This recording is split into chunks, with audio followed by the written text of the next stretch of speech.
Okay, good morning. Supervision में आज का जो टॉपिक है वो है फैक्टर्स अफेक्टिंग सुपरविजन, यानी ऐसे कौन कौन से कारक हैं जिससे सुपरविजन प्रभावित होता है। ठीक है ना। सुपरवाइजर के कुछ फैक्टर्स हैं और कुछ सुपरवाइजी के फैक्टर्स हैं और कुछ एनवायरमेंटल फैक्टर्स भी आ जाते हैं जो सुपरविजन को प्रभावित करते हैं कि सही से हो रहा है या नहीं हो रहा है ना।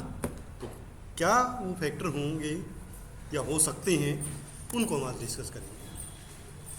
Supervision is affected by following factors. मुख्य रूप से जो फैक्टर हैं वो क्या है? Technical and managerial knowledge. ठीक है ना, कि ये स्पेशली सुपरवाइजर के लिए है कि वो जो सुपरवाइजर है उसकी नॉलेज कितनी है और उसको टेक्निकल कॉम्पिटेंसी कितनी है। ठीक है ना, उस फील्ड की कितनी नॉलेज है जिसके लिए वो सुपरवाइज करने जा रहा है। पहला ये हो गया। दूसरा लीडरशिप स्किल। अब सुपरविजन के अंदर लीडरशिप जो स्किल है वो छुपी होती है ना, क्योंकि एक अच्छा जो लीडर है वो अच्छे तरीके से सुपरवाइज कर सकता है। तो उसमें वो स्किल कितनी है उस पर डिपेंड करेगा और इफ़ेक्टिव कम्युनिकेशन पे डिपेंड करेगा कि कम्युनिकेशन जो क्वालिटीज़ हैं वो कैसी है। ठीक है ना। इसके अलावा इम्पार्शियलिटी, ये भी एक बड़ा फैक्टर है। ठीक है ना, ज़्यादातर हम लोग देखते हैं ना सुपरवाइज़र पार्शियल कई बार हो जाते हैं। कोई किसी को ज़्यादा अच्छे मार्क्स दे देते हैं उसमें अपार में, किसी को कम दे देते हैं, तो वो नहीं होना चाहिए। तो ये भी फैक्टर होता है कई बार पार्शियलिटी वाला। एक कई बार फैक्टर होता है क्लियर इंस्ट्रक्शन। ठीक है ना, इसका क्या मतलब है कि जो अथॉरिटी है उसने कैसी इंस्ट्रक्शन दी है सुपरवाइज़र को कि क्या क्या आपको सुपरवाइज करना है, और सुपरवाइज़र ने अपने सबॉर्डिनेट्स को क्या इंस्ट्रक्शन दी है काम करने के लिए, वो क्लियर है या वेग है। ठीक है ना, हो सकता है कुछ ऐसे पॉइंट्स हो जो समझ ही नहीं आए वर्कर को और उस पॉइंट को उसने देखा ही नहीं हो और आपने उसके बेस पे उसको सुपरवाइज कर दिया हो, तो क्लियर इंस्ट्रक्शन का भी बहुत फर्क पड़ता है। इसके अलावा प्रॉपर वर्किंग कंडीशन। ठीक है ना, वर्किंग कंडीशन कैसी है? जैसे आप अगर मान लो दो एरियाज़ का कंपेरिजन करो, एक ऐसी वर्किंग कंडीशन है जहाँ पर पास पास घर है, आराम से फैसिलिटी रोड की भी अच्छी है, वहाँ जाके उसने काम करके फटाफट आ गया, और एक ऐसा वर्कर है जिसके एरिया दूर दूर हैं, डेजर्ट हैं, कोई साधन नहीं है जाने का, और सुपरवाइज़र दोनों को एक ही मान के अगर सुपरवाइज कर दे तो गलत हो जाएगा ना। तो वर्किंग कंडीशन भी देखनी चाहिए, प्रॉपर वर्किंग कंडीशन है या नहीं है, उस पर भी सुपरविजन प्रभावित होता है। इसके अलावा human relation skills. Human relation skill का मतलब वही इंटरपर्सनल कम्युनिकेशन कैसा है, बातचीत होती है या नहीं होती। ठीक है ना, कई बार सुपरवाइज़र प्रेजुडिस रखते हैं किसी के प्रति, तो वो चीज़ें प्रभावित करेंगी। इसके अलावा अपवार्ड रिलेशंस, जो सुपरवाइज़र के अपनी अथॉरिटी के साथ कैसे रिलेशन है उसके ऊपर भी सुपरविजन प्रभावित होगा। अब एक एक करके हम इनको डिस्कस कर लेते हैं कि कैसे वो प्रभावित करते हैं। पहला पॉइंट हमने देखा था, क्या था? Technical and managerial knowledge. Technical and managerial knowledge of the supervisor is very important for the effective supervision. ये तो सबसे पहला पॉइंट होता है ना।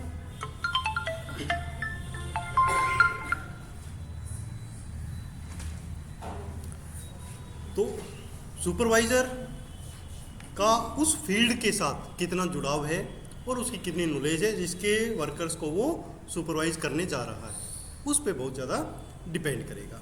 The true supervisor should have good knowledge about technical aspects of the job and also the managerial aspects. कि जो अच्छा सुपरवाइज़र होगा उसके लिए ये ज़रूरी है कि उस फील्ड की, उस जॉब की उसको नॉलेज हो जिस कैंडिडेट्स को वो सुपरवाइज करने जा रहा हो। इसीलिए हम ये कोशिश करते हैं कि अगर नर्सिंग कैडर का है तो उसका सुपरवाइज़र नर्सिंग कैडर का ही होना चाहिए, मेडिकल का है तो उसका सुपरवाइज़र मेडिकल वाला ही होना चाहिए। इस हिसाब से हमें देखते हैं। अच्छा, for supervision in nursing and supervisor should be A nursing expert. हो ही गया कि अगर नर्सिंग में सुपरवाइज़र करना है तो सुपरवाइज़र जो है वो नर्सिंग एक्सपर्ट होना चाहिए। The supervisor should also have knowledge of principles of supervision and management. ठीक है ना, जो हमने प्रिंसिपल पढ़े थे ना पिछली क्लास में, उन सारे प्रिंसिपल्स की नॉलेज उस सुपरवाइज़र को होनी चाहिए। This understanding make the supervision very effective और सक्सेसफुल। ठीक है, अगर ये नॉलेज होगी तो उसका जो सुपरविजन है वो अच्छा होगा। सेकेंड इसमें आता है हमारा लीडरशिप स्किल। ठीक है, लीडरशिप स्किल में अगेन जैसे मैंने आपको बताया कि effective supervision need leadership skill in the supervisor. जो सुपरवाइजर है वो अच्छा लीडर होना चाहिए। अच्छा लीडर कौन होता है? जो अपने ग्रुप को साथ लेके चलता है और उनके साथ मिलजुल के अपने ऑब्जेक्टिव को प्राप्त करने की कोशिश करता है। ठीक है। The leadership skill of supervisor can motivate and inspire the subordinates for better performance. ठीक है। तो लीडरशिप स्किल अच्छी है तो वो क्या करेगा कि वर्कर्स को मोटिवेट कर पाएगा और इंस्पायर कर पाएगा अपने अच्छे काम के लिए और परफॉर्मेंस बेस्ट करने के लिए। उसके बाद आता है इफेक्टिव कम्युनिकेशन। अगर कम्युनिकेशन स्किल अच्छे हैं, बातचीत करने में अच्छा है, तो सुपरविजन अच्छा होगा। Effective communication is another key factor that affect supervision in any organisation. किसी भी संस्था में अगर कम्युनिकेशन सिस्टम अच्छा है तो उसका सुपरविजन भी अच्छा होगा। The supervisor need better communication skill to interact and give instruction to the subordinates. ठीक है ना।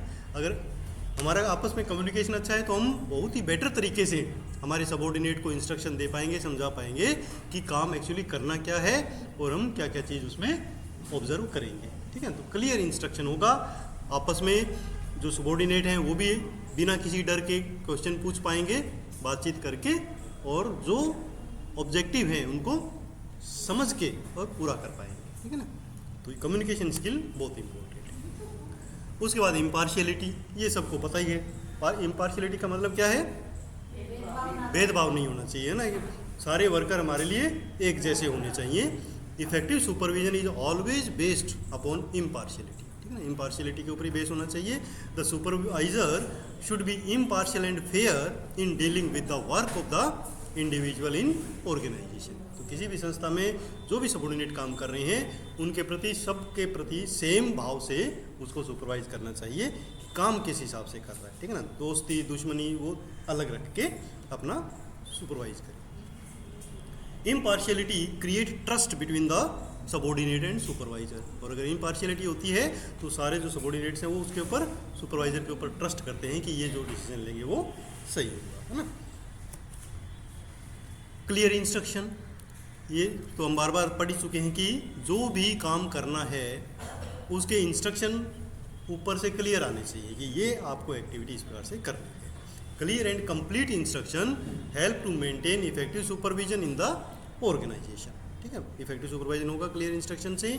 The supervisor should communicate complete instruction to the worker and provide proper guideline to perform the task. ठीक है। कोई भी काम करने के लिए सब कुछ क्लियर बता दे और गाइड भी करे जरूरत पड़ने पर कि ये एक्टिविटी कैसे करनी है। ठीक है। उसके बाद आता है हमारा प्रॉपर वर्किंग कंडीशन। वो हमने अभी देख ही ली थी कि फेवरेबल अगर वर्किंग कंडीशन है एम्प्लॉयज़ के लिए तो सुपरवाइज करना ईजी होता है। ठीक है ना। Favourable working condition inspire subordinate to perform the task effectively and obey the guidelines properly. तो जो गाइडलाइन दी गई है वो प्रॉपरली वो सुनते हैं, समझते हैं और उसको ओबे, उनका पालन करते हैं। This condition make the supervision effective. और इस कंडीशन से सुपरविजन क्या हो जाता है? थोड़ा इफेक्टिव हो जाता है। ह्यूमन रिलेशन स्किल होनी चाहिए। ह्यूमन रिलेशन मतलब आपस में जो है सामंजस्य होना चाहिए, मिलनसार होने चाहिए, है ना। The quality of relationship between the supervisor and supervisee is probably the single most important factor in effective supervision. Effective supervision होगा जब आपस में उनकी जो बातचीत है वो अच्छी तरह से हो, गुड ह्यूमन रिलेशन होने चाहिए। The supervisor should approach every employee as an individual although the member of different group may diverse in appearance, speech, value, belief and behaviour. तो जो भी ग्रुप है, जैसे आप लोग 20 हैं, हर एक व्यक्ति का इंडिविजुअल अंडरस्टैंडिंग है, इंडिविजुअल बातचीत करने का तरीका है। तो सुपरवाइज़र को ये डेवलप करना चाहिए कि वो सबके साथ इफ़ेक्टिवली बातचीत कर सके। ठीक है ना। और उनके कोई भी भेदभाव किसी भी टाइप का वो नहीं होना चाहिए। ठीक है ना। तो उसको हम कहते हैं ह्यूमन रिलेशनशिप स्किल होना चाहिए। जैसे कोई सबॉर्डिनेट एम्प्लॉय अगर किसी को बात पहुंचानी है तो किसी दूसरे को ना कहे कि यार तुम ये बात करके आना मेरी तरफ से।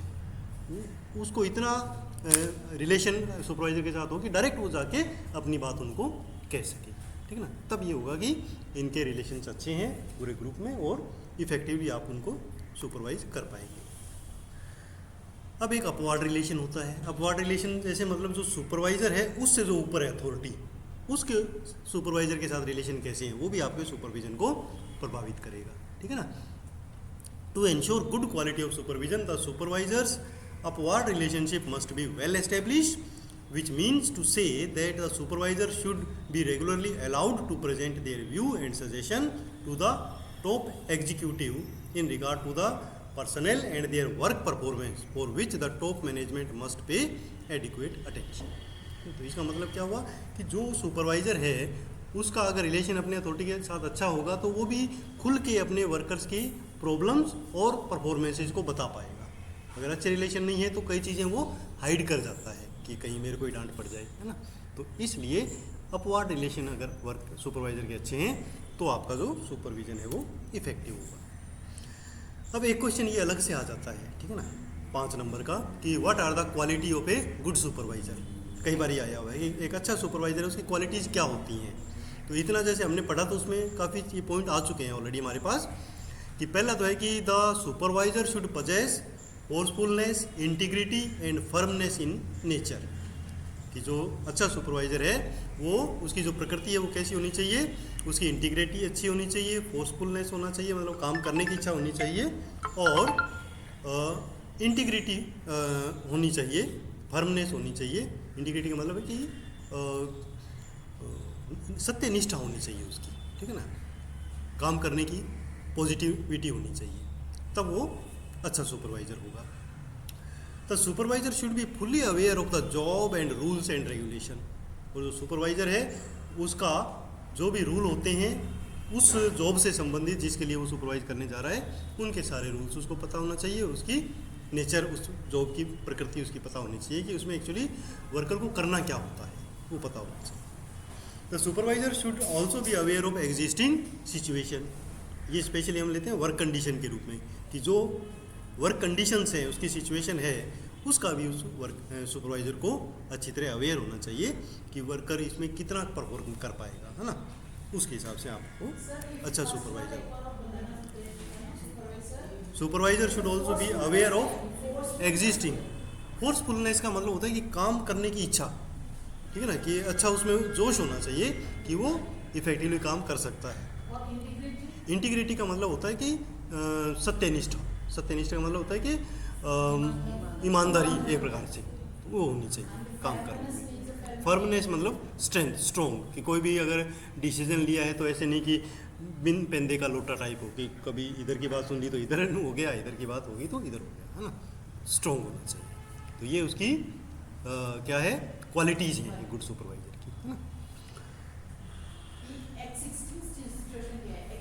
एग्जिस्टिंग सिचुएशन मतलब वर्क कंडीशन, कि जहाँ पर जो से सुपरवाइज करने जा रहा है तो वहाँ की वर्क कंडीशन कैसी है। हाँ, जैसे एनवायरमेंटल कंडीशंस कैसी हैं, कितना वर्कर्स को चलना पड़ता है, कितना उनके पास सामान है, वो सारी एग्जिस्टिंग सिचुएशन में आ जाएंगी। ये सामान है नहीं और काम करने को आप पूरा कह रहे हो तो कैसे करेगा वर्कर, तो उनके बारे में अवेयर होना चाहिए उसको, है ना। The supervisor should be intelligent and willing to grow, ठीक है। जो सुपरवाइजर है वो इंटेलिजेंट होगा, ये भी एक क्वालिटी उसमें होनी चाहिए, और विलिंग टू ग्रो मतलब डेवलपमेंट की उसमें इच्छा हमेशा होनी चाहिए, तब जाके वो अपने ग्रुप को भी ग्रो करवा पाएगा, अच्छे तरीके से सुपरवाइज कर पाएगा। The supervisor should possess good judgement sense, ठीक है ना। उसमें जो जजमेंट है, निर्णय लेने की जो क्षमता है किसी, वो अच्छी होनी चाहिए, तब वो एक अच्छा सुपरवाइजर होगा। The supervisor should have ability to delegate duties and responsibilities. और जो सुपरवाइज़र है उसके अंदर एक ऐसा क्षमता होनी चाहिए कि वो डेलीगेट कर सके, मतलब चीज़ों को ट्रांसफ़र कर सके कि किस व्यक्ति को क्या काम देना है, ठीक है ना। रेस्पॉन्सिबिलिटी और जो ड्यूटीज़ हैं वो बता सके। तो ये कब आता है, जब एक व्यक्ति को, सुपरवाइज़र को अपने सारे वर्कर्स की एबिलिटीज़ का पता हो, कि जैसे इनकी अगर राइटिंग अच्छी है तो मैं कोई लिखने वाला काम इनको ज़्यादा दूंगा, आपका इंजेक्शन लगाने का जो टेक्निक अच्छी है तो आपको मैं इंजेक्शन वाले काम दूंगा, है ना। अगर कोई जैसे बाइक से आता जाता है तो उसको थोड़ा दूर वाला काम दे दूंगा। तो इस प्रकार सबके बारे में नॉलेज रखते हुए काम दें, ठीक है। ऐसा नहीं कि आपको तो मैंने राइटिंग वाला काम दे दिया ये रजिस्टर बना लो, जबकि आपकी राइटिंग अच्छी है नहीं, और इनको मैंने दे दिया इंजेक्शन लगाने वाला काम। तो वो होता है कि आपको पता हो कि किस व्यक्ति से आपको क्या काम देना है, ठीक है। तो उसको हम कहते हैं कि सुपरवाइजर में एबिलिटी होनी चाहिए कि कैसे वो ड्यूटीज़ और रेस्पॉन्सिबिलिटी डिस्ट्रीब्यूट करता है, ठीक है। उसके बाद आता है कि the supervisor should give continuous guidance, cooperation and coordination, ठीक है। अब एक बार इंस्ट्रक्शन दे के छोड़ दिया और बाद में कहते सीधा मेरे को काम करके दिखाना, ऐसा नहीं होना चाहिए। बीच बीच में भी एज पर नीड उसको कोऑर्डिनेट करना चाहिए, गाइडेंस देते रहना चाहिए। The supervisor should have sympathetic attitude and good listening, ठीक है ना। सिंपैथेटिक एटीट्यूड होना चाहिए और गुड लिसनिंग होनी चाहिए। कोई भी क्यों सुबॉर्डिनेट को कोई प्रॉब्लम आती है तो उसको बार बार भी कोई चीज़ पूछ सकता है, तो लिसनिंग एबिलिटी होनी चाहिए। धैर्य नहीं खोना चाहिए कि बार बार एक ही चीज़ पूछ रहा है, ऐसा नहीं, है ना। और सिंपैथेटिक होना चाहिए। सिंपैथेटिक का मतलब क्या है? सहानुभूति। हाँ, उसमें होनी चाहिए कि अगर मैं इसकी जगह होता तो हो सकता है मेरे को ये प्रॉब्लम आती, ठीक है ना। तो उस हिसाब से सोच के और वो अपना काम करे। The supervisor should be willing to adopt new policies and accept the changes according to the health, enthusiasm for the work and human interest.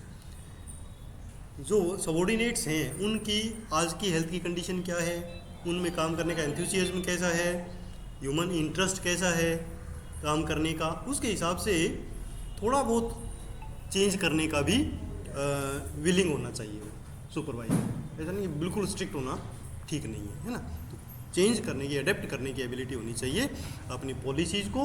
और कोई अगर कोई सजेशन देता है कोई सबॉर्डिनेट की, इसको हम ऐसे कर सकते हैं, तो उसको भी सुनना चाहिए और उसके अकॉर्डिंगली चेंज कर सकते हैं, ठीक है ना। तो ये चेंज करने की एबिलिटी भी उसमें होनी चाहिए। The supervisor should B approachable and fair. Approachable and fair का मतलब क्या होता है? अप्रोचेबल का मतलब कि कोई भी कभी किसी को प्रॉब्लम आई तो तुरंत बात कर सके। फ़ोन किया तो फ़ोन उठा लिया, व्हाट्सएप किया तो उसका जवाब दिया, ठीक है ना। और कभी भी बात करें तो उसका जवाब दे, तो उसको कहते हैं अप्रोचेबल। कभी भी उसके साथ बातचीत की जा सके, पहुंच होनी चाहिए और फेयर होना चाहिए। फेयर का मतलब वही कोई भेदभाव करने वाला नहीं होना चाहिए। The supervisor should have ability to communicate information tactfully and skilfully, कि जो इन्फॉर्मेशन उसको हायर अथॉरिटी से मिली है उसको प्रॉपरली वो ट्रांसफ़र कर सके एज इट इज़, उसमें कोई चेंज या बदलाव ना हो, है ना। The supervisor should have ability to work with others, और दूसरों के साथ मिलजुल के काम करने की एबिलिटी होनी चाहिए, तब वो सुपरवाइजर क्या होगा? इफेक्टिव होगा। The supervisor should have knowledge, activities, technique and procedure, और जो भी एक्टिविटीज़ प्रोसीजर्स होते हैं उन सब की अच्छी नॉलेज होनी चाहिए। जैसे मान लो एक सुपरवाइज़र है, उसको खुद इंजेक्शन लगाना नहीं आता, तो वो इंजेक्शन लगाने की कैसे सुपरवाइज करेगा, ठीक है ना। एक सुपरवाइज़र है, उसको डेटा एनालिसिस नहीं आता, तो वो कैसे सर्वे को एनालिसिस करवाएगा, है ना। तो जो जिस चीज़ को वो सुपरवाइज कर रहा है उसकी पूरी नॉलेज उस कैंडिडेट को होनी चाहिए, और जो प्रोसीजर्स होते हैं उसकी भी जानकारी होनी चाहिए। The supervisor should have ability to inspire and take immediate action. Inspire करने की एबिलिटी होनी चाहिए, मतलब कोई वर्कर कभी थक गया, काम नहीं कर पा रहा, तो उसको मोटिवेट कर सके, ऐसी उसमें क्षमता हो, और कोई इमीडिएट एक्शन लेने की भी उसमें पावर हो कि अब हमें कोई चेंज करना है, तो ऐसे नहीं कि मैं उससे पूछ के देखूंगा, उससे पूछ के देखूंगा, तो वो करना चाहिए। अभी आ रहा हूँ, ठीक है। तो ये हमारे इसमें पॉइंट हो गए। तो एक तो ये वाला क्वेश्चन एक अलग बन सकता है हमारा कि क्या क्या क्वालिटीज़ होती हैं गुड सुपरवाइज़र की, और एक हमारा पहले वाला हो सकता है कि क्या ऐसे फैक्टर्स हैं जो सुपरविजन को प्रभावित कर सकते हैं, ठीक है ना। दो इसमें अच्छे क्वेश्चन हमारे बन जाएंगे। तो इसको भी मैं आपको सेंड